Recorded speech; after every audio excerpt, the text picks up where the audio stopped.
Hello guys, welcome to my channel. Myam asidi tribal dance jagoi matek asi mityeng tamin asi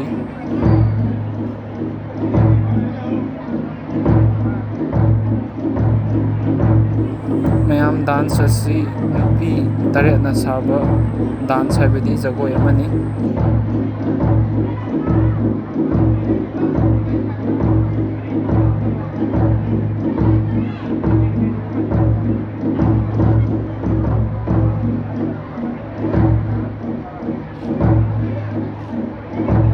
Guys, please support my channel.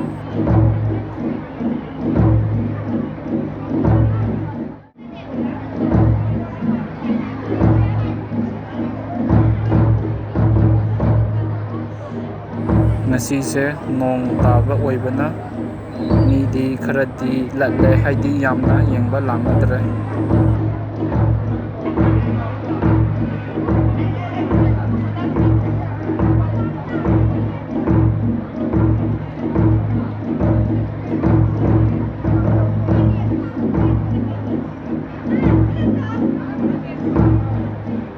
Myamna aigi channel asida chambiraga makhal kayagi video haibadi aigi blog Lai Haraobagi jagoi my short videos amadi YouTube short videos asina chingba makhal kayagi video asisu yembiramu.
Aroibada mayamna channel asibu support tawbiba oina like comment share amati subscribe tawbiramu.